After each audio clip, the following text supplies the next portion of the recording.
authorization form, Elias. He zoomed in. It was my name, written in my exact architectural script. But the T in Thorn had a slight, feminine curl. A curl I had seen 1,000 times on Sarah's grocery lists. My stomach dropped. She forged my name on a federal project, Dave? She did more than that, Dave replied, his voice grim. She's been doing it for 12 years. The total? $584,212. Every penny of it untraceable to her, but fully traceable to your firm. If the IRS walks through that door right now, they aren't handcuffing Sarah.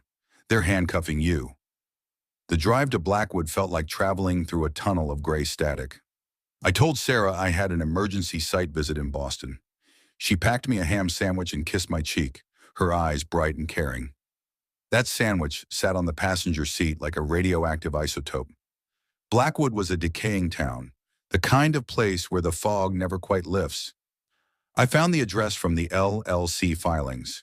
It was a weather-beaten cedar shingle house with a bright blue door, the kind of charming detail Sarah always loved. I parked a block away, pulled out my binoculars, and waited.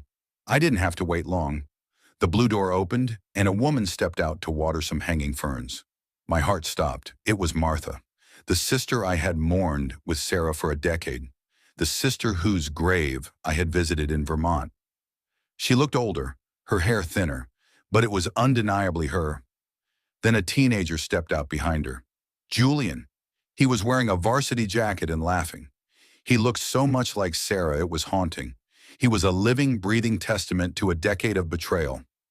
I walked up that gravel driveway, my boots crunching loud enough to alert the neighborhood. Martha saw me first. The watering can slipped from her hand, splashing water across the porch.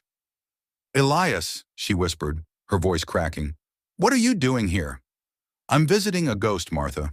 You look remarkably well for someone who died in a car crash in 2005. Does Sarah pay for the ferns too? Or is that out of the consulting budget?" Julian came to the door looking confused. He had a pencil tucked behind his ear, a nervous habit I had only ever seen Sarah do when she was drawing. "Aunt Martha, who is this?" I looked at the boy. "I'm an architect, Julian. I'm the man who built the house you've been living in, even if I didn't know I was building it. Where is your mother?" She's at work," Julian said, his brow furrowed. "Are you a friend of my dad's?" "What did she tell you about your dad, Julian?" I asked, my voice barely a whisper. "She said he was a hero," Julian said, his eyes lighting up. "She said he died before I was born, but he left us enough to make sure